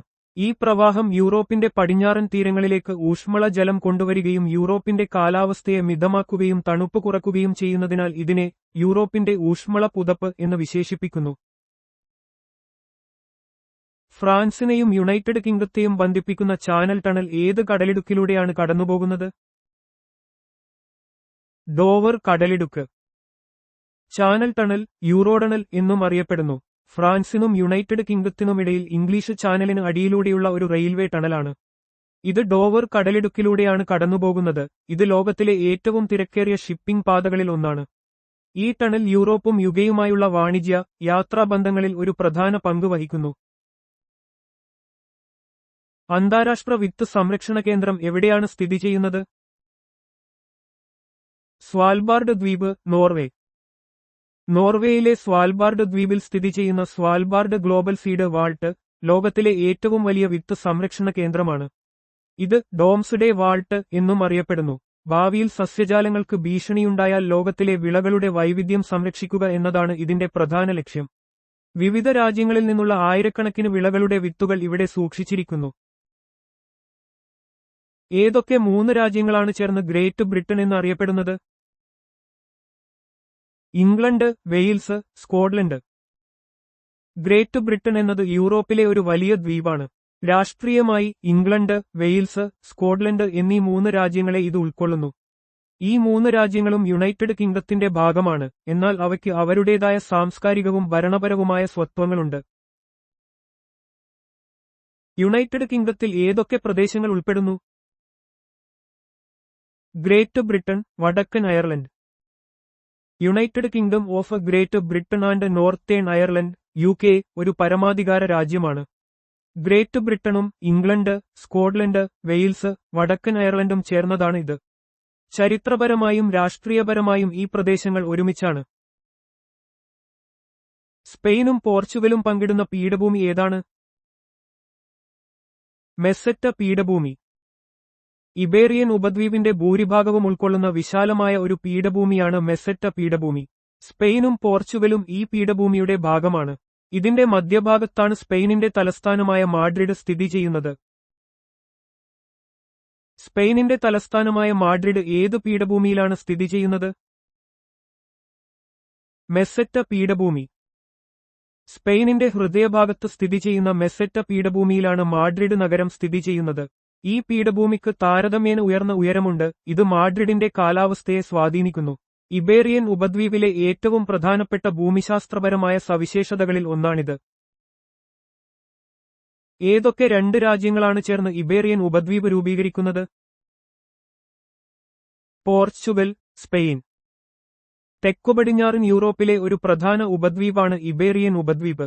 പോർച്ചുഗലും സ്പെയിനുമാണ് പ്രധാനമായും ഈ ഉപദ്വീപിൽ സ്ഥിതി ചെയ്യുന്ന 2 രാജ്യങ്ങൾ. ഫ്രാൻസിന്റെ ചില ഭാഗങ്ങളും അൻഡോറ, ജിബ്രാൾട്ടർ തുടങ്ങിയ ചെറിയ പ്രദേശങ്ങളും ഇതിൽ ഉൾപ്പെടുന്നു. നെതർലൻഡ്സിൽ കടലിൽ നിന്ന് ബണ്ടുകൾ കെട്ടി നികത്തിയെടുക്കുന്ന ഭൂമിക്ക് എന്താണ് പറയുന്നത്? പോൾഡർ. പോൾഡർ എന്നത് നെതർലൻഡ്സിൽ കടലിൽ നിന്നോ തടാകങ്ങളിൽ നിന്നോ ബണ്ടുകൾ കെട്ടി ജലം വറ്റിച്ച് വീണ്ടെടുക്കുന്ന ഭൂമിയെയാണ് സൂചിപ്പിക്കുന്നത്. ഈ പ്രക്രിയ ഡച്ച് എഞ്ചിനീയറിംഗിന്റെ ഒരു പ്രധാന ഉദാഹരണമാണ്. നെതർലൻഡ്സിന്റെ ഭൂമിശാസ്ത്രപരമായ രൂപീകരണത്തിലും കാർഷിക മേഖലയിലും പോൾഡറുകൾക്ക് നിർണായക പങ്കുണ്ട്. 1794 നിർത്തലാക്കുന്നതിനു മുമ്പ് ഫ്രാൻസിലെ കറൻസി യൂണിറ്റ് എന്തായിരുന്നു? ലിവ്രെ. ലിവ്രെ എന്നത് ഫ്രാൻസിൽ പല കാലഘട്ടങ്ങളിലായി ഉപയോഗിച്ചിരുന്ന ഒരു കറൻസി യൂണിറ്റാണ്. ഫ്രഞ്ച് വിപ്ലവത്തിന്റെ കാലത്ത് 1794 ഫ്രാങ്ക് അവതരിപ്പിച്ചതോടെയാണ് ലിവ്രെ നിർത്തലാക്കപ്പെട്ടത്. ഫ്രാൻസിന്റെ സാമ്പത്തിക ചരിത്രത്തിലെ ഒരു പ്രധാന ഭാഗമാണിത്. അൽബേനിയയുടെ തലസ്ഥാനവും കറൻസിയും എന്താണ്? തലസ്ഥാനം ടിറാന, കറൻസി ലെക്ക്. തെക്കുകിഴക്കൻ യൂറോപ്പിലെ ബാൾക്കൻ ഉപദ്വീപിലുള്ള ഒരു രാജ്യമാണ് അൽബേനിയ. ഇതിന്റെ തലസ്ഥാനം രാജ്യത്തിന്റെ രാഷ്ട്രീയ, സാമ്പത്തിക കേന്ദ്രമായ ടിറാനയാണ്. അൽബേനിയയുടെ ഔദ്യോഗിക കറൻസി അൽബേനിയൻ ലെക്ക് ആണ്. അർമേനിയയുടെ തലസ്ഥാനവും കറൻസിയും എന്താണ്? തലസ്ഥാനം യെരെവാൻ, കറൻസി അർമേനിയൻ ഡ്രാം. തെക്കൻ കോക്കസസ് മേഖലയിലുള്ള ഒരു രാജ്യമാണ് അർമേനിയ. ഇതിന്റെ തലസ്ഥാനം യെരെവാനും ഔദ്യോഗിക കറൻസി അർമേനിയൻ ഡ്രാം AMD ഉമാണ്. അർമേനിയയുടെ സമ്പന്നമായ ചരിത്രവും പുരാതന ക്രിസ്ത്യൻ പാരമ്പര്യവും ശ്രദ്ധേയമാണ്. ഓസ്ട്രിയയുടെ തലസ്ഥാനവും കറൻസിയും ഏതാണ്? തലസ്ഥാനം വിയന്ന, കറൻസി യൂറോ. ഓസ്ട്രിയയുടെ തലസ്ഥാനമായ വിയന്ന യൂറോപ്പിലെ ഏറ്റവും മനോഹരമായ നഗരങ്ങളിൽ ഒന്നാണ്. 1999 ജനുവരി 1 ഓസ്ട്രിയ യൂറോയെ തങ്ങളുടെ ഔദ്യോഗിക കറൻസിയായി സ്വീകരിച്ചു. യൂറോപ്യൻ യൂണിയന്റെ ഭാഗമായ ഓസ്ട്രിയയുടെ സമ്പദ്വ്യവസ്ഥ യൂറോസോണിൽ വളരെ പ്രധാനപ്പെട്ടതാണ്. അസർബൈജാനിന്റെ തലസ്ഥാനവും കറൻസിയും എന്താണ്? തലസ്ഥാനം ബാക്കു, കറൻസി മനത്. യൂറോപ്പിന്റെയും ഏഷ്യയുടെയും സംഗമസ്ഥാനത്തുള്ള ഒരു രാജ്യമാണ് അസർബൈജാൻ. കാസ്പിയൻ കടൽത്തീരത്തുള്ള ബാക്കു ആണ് ഇതിന്റെ തലസ്ഥാനം. അസർബൈജാനിന്റെ ദേശീയ കറൻസി മനതാണ്. ബെലാറസിന്റെ തലസ്ഥാനവും കറൻസിയും എന്താണ്? തലസ്ഥാനം മിൻസ്ക്, കറൻസി റൂബിൾ. കിഴക്കൻ യൂറോപ്പിലെ ഒരു രാജ്യമാണ് ബെലാറസ്. ഇതിന്റെ തലസ്ഥാനം മിൻസ്കാണ്. ബെലാറഷ്യൻ റൂബിൾ BYN ആണ് ഇവിടുത്തെ ഔദ്യോഗിക കറൻസി. അയൽ രാജ്യങ്ങളുമായി ബെലാറസിന്റെ രാഷ്ട്രീയ, സാമ്പത്തിക ബന്ധങ്ങൾ പരീക്ഷകൾക്ക് പ്രധാനമാണ്. ബെൽജിയത്തിന്റെ തലസ്ഥാനവും കറൻസിയും എന്താണ്? തലസ്ഥാനം ബ്രസൽസ്, കറൻസി യൂറോ. യൂറോപ്പിലെ ഒരു പ്രധാന രാജ്യമാണ് ബെൽജിയം. ബ്രസൽസ് ആണ് അതിന്റെ തലസ്ഥാനം. ഇത് യൂറോപ്യൻ യൂണിയന്റെയും നാറ്റോയുടെയും ആസ്ഥാനമായി അറിയപ്പെടുന്നു. യൂറോയാണ് ബെൽജിയത്തിന്റെ ഔദ്യോഗിക കറൻസി. ഇത് യൂറോസോൺ രാജ്യങ്ങളുമായുള്ള സാമ്പത്തിക ബന്ധങ്ങൾക്ക് സഹായിക്കുന്നു. ബോസ്നിയ ആൻഡ് ഹെർസഗോവിനയുടെ തലസ്ഥാനവും കറൻസിയും ഏതാണ്? തലസ്ഥാനം Sarajevo. Currency convertible mark BAM. Balkan മേഖലയിലെ ഒരു രാജ്യമാണ് ബോസ്നിയ ആൻഡ് ഹെർസഗോവിന. സരയേവോ അതിന്റെ ചരിത്രപരമായ പ്രാധാന്യത്തിനും സാംസ്കാരിക വൈവിധ്യത്തിനും പ്രശസ്തമാണ്. രാജ്യത്തിന്റെ കറൻസിയായ കൺവെർട്ടിബിൾ മാർക്ക് യൂറോയുമായി ബന്ധിപ്പിച്ചിരിക്കുന്നു. 1 EUR = 1.9553 ബാം. ബൾഗേറിയയുടെ തലസ്ഥാനവും കറൻസിയും ഏതാണ്? തലസ്ഥാനം സോഫിയ. കറൻസി ലെവ്. ബൾഗേറിയയുടെ തലസ്ഥാനമായ സോഫിയ രാജ്യത്തിലെ ഏറ്റവും വലിയ നഗരമാണ്. ബൾഗേറിയൻ ലെവ് BGN ആണ് ബൾഗേറിയയുടെ കറൻസി. യൂറോപ്യൻ യൂണിയൻ അംഗരാജ്യമാണെങ്കിലും ബൾഗേറിയ യൂറോസോണിൽ ഉൾപ്പെടുന്നില്ല. ക്രൊയേഷ്യയുടെ തലസ്ഥാനവും കറൻസിയും ഏതാണ്? തലസ്ഥാനം സാഗ്രെബ്. Currency euro. നേരത്തെ കൂന. യൂറോപ്പിലെ ഒരു മനോഹരമായ രാജ്യമാണ് ക്രൊയേഷ്യ. 2023 ജനുവരി 1 മുതൽ ക്രൊയേഷ്യ ഔദ്യോഗികമായി യൂറോയെ തങ്ങളുടെ കറൻസിയായി സ്വീകരിച്ചു. സാഗ്രെബ് ക്രൊയേഷ്യയുടെ ഏറ്റവും വലിയ നഗരവും സാംസ്കാരിക കേന്ദ്രവുമാണ്. ചെക്ക് റിപ്പബ്ലിക്കിന്റെ തലസ്ഥാനവും കറൻസിയും എന്താണ്? തലസ്ഥാനം പ്രാഗ്. കറൻസി കൊറൂണ. മധ്യ യൂറോപ്പിൽ സ്ഥിതി ചെയ്യുന്ന ഒരു രാജ്യമാണ് ചെക്ക് റിപ്പബ്ലിക്. യൂറോപ്പിലെ ഒരു പ്രമുഖ സാംസ്കാരിക കേന്ദ്രമായ പ്രാഗ് ആണ് ഇതിന്റെ തലസ്ഥാനം. ചെക്ക് റിപ്പബ്ലിക്കിന്റെ ദേശീയ കറൻസി കൊറൂണയാണ്. ഡെൻമാർക്കിന്റെ തലസ്ഥാനവും കറൻസിയും ഏതാണ്?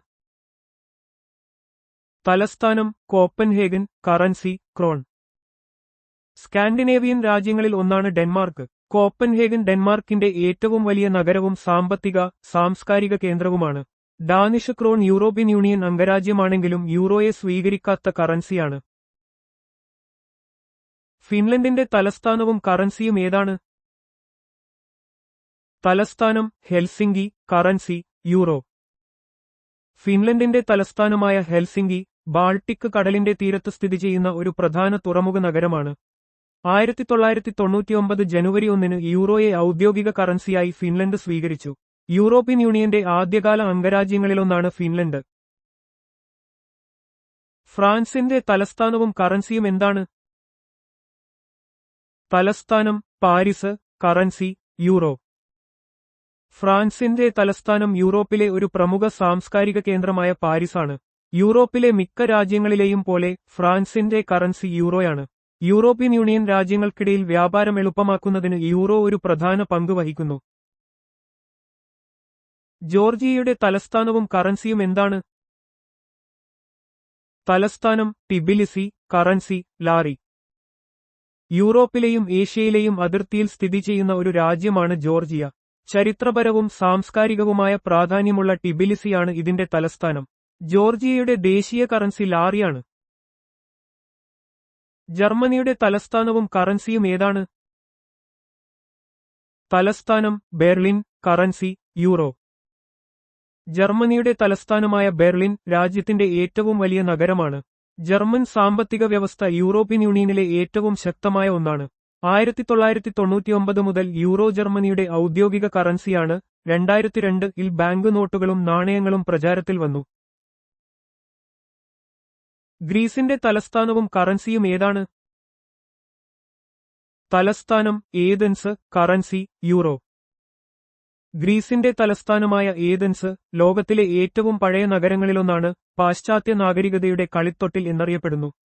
ഗ്രീക്ക് ദ്രാക്മയ്ക്ക് പകരമായി 2001 യൂറോ ഗ്രീസിന്റെ ഔദ്യോഗിക കറൻസിയായി. യൂറോസോണിലെ മറ്റ് രാജ്യങ്ങളോടൊപ്പം ഗ്രീസും യൂറോ ഉപയോഗിക്കുന്നു. ഹംഗറിയുടെ തലസ്ഥാനവും കറൻസിയും എന്താണ്? തലസ്ഥാനം ബുഡാപെസ്റ്റ്. കറൻസി ഫോറിന്റ്. ഹംഗറി മധ്യ യൂറോപ്പിലെ ഒരു രാജ്യമാണ്. ഡാന്യൂബ് നദിക്കരയിൽ സ്ഥിതി ചെയ്യുന്ന ബുഡാപെസ്റ്റ് ആണ് ഇതിന്റെ തലസ്ഥാനം. രാജ്യത്തിന്റെ ദേശീയ കറൻസി ഹംഗേറിയൻ ഫോറിന്റ് ആണ്. ഐസ്ലൻഡിന്റെ തലസ്ഥാനവും കറൻസിയും ഏതാണ്? തലസ്ഥാനം റെയ്ജാവീക്ക്. Currency krona. വടക്കൻ അറ്റ്ലാന്റിക് സമുദ്രത്തിലെ ഒരു ദ്വീപ് രാജ്യമാണ് ഐസ്ലൻഡ്. ലോകത്തിലെ ഏറ്റവും വടക്കേ അറ്റത്തുള്ള തലസ്ഥാന നഗരമാണ് റെയ്ജാവീക്ക്. ഐസ്ലാൻഡിക് ക്രോണാണ് രാജ്യത്തിന്റെ കറൻസി. അയർലൻഡിന്റെ തലസ്ഥാനവും കറൻസിയും എന്താണ്? തലസ്ഥാനം ഡബ്ലിൻ. Currency euro. യൂറോപ്പിലെ ഒരു ദ്വീപ് രാജ്യമായ അയർലൻഡിന്റെ തലസ്ഥാനം ഡബ്ലിനാണ്. അയർലൻഡ് യൂറോപ്യൻ യൂണിയൻ അംഗമായതിനാൽ അവരുടെ ഔദ്യോഗിക കറൻസി യൂറോ ആണ്. സമ്പന്നമായ സാംസ്കാരിക പാരമ്പര്യത്തിനും മനോഹരമായ പ്രകൃതി ദൃശ്യങ്ങൾക്കും അയർലൻഡ് പേരുകേട്ടതാണ്. ഇറ്റലിയുടെ തലസ്ഥാനവും കറൻസിയും ഏതാണ്? തലസ്ഥാനം റോം. Currency euro. തെക്കൻ യൂറോപ്പിലെ ഒരു രാജ്യമാണ് ഇറ്റലി.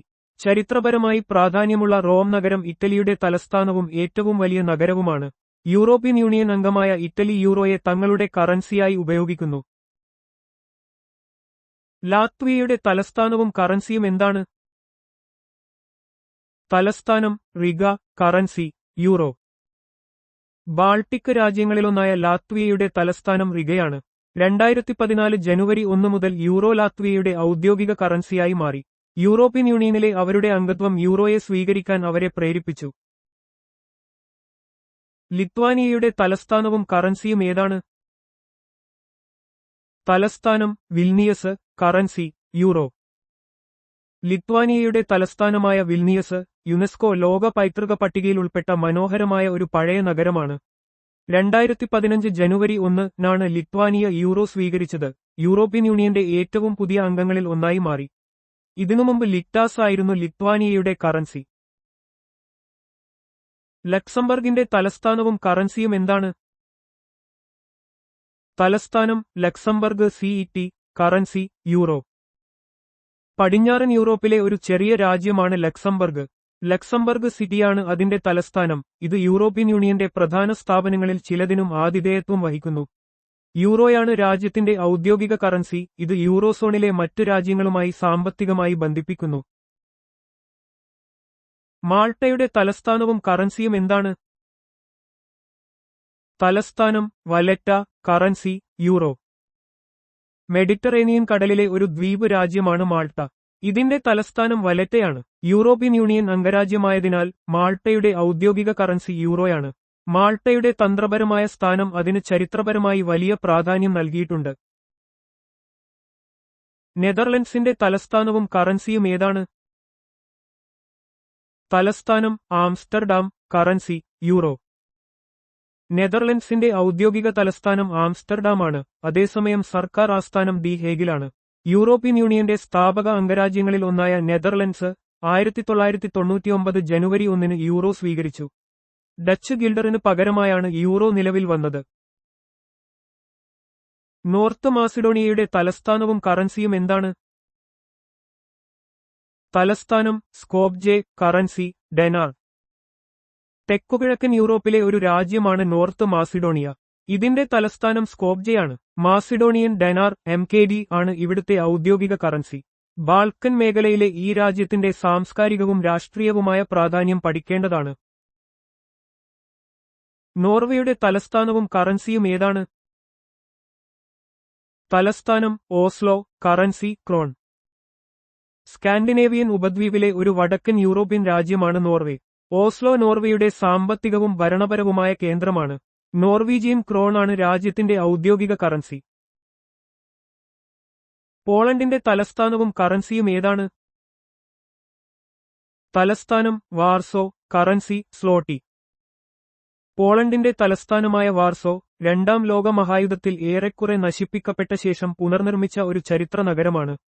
പോളിഷ് സ്ലോട്ടി PLN ആണ് പോളണ്ടിന്റെ ഔദ്യോഗിക കറൻസി. യൂറോപ്യൻ യൂണിയൻ അംഗരാജ്യമാണെങ്കിലും പോളണ്ട് യൂറോസോണിൽ ഉൾപ്പെടുന്നില്ല. പോർച്ചുഗലിന്റെ തലസ്ഥാനവും കറൻസിയും ഏതാണ്? തലസ്ഥാനം ലിസ്ബൺ. Currency euro. പോർച്ചുഗലിന്റെ തലസ്ഥാനമായ ലിസ്ബൺ രാജ്യത്തെ ഏറ്റവും വലിയ നഗരവും പ്രധാന തുറമുഖവുമാണ്. 2002-ൽ പോർച്ചുഗൽ തങ്ങളുടെ മുൻ കറൻസിയായ എസ്ക്യൂഡോയ്ക്ക് പകരം യൂറോ ഔദ്യോഗികമായി സ്വീകരിച്ചു. യൂറോപ്യൻ യൂണിയന്റെ സാമ്പത്തിക ഏകീകരണത്തിന്റെ ഭാഗമാണിത്.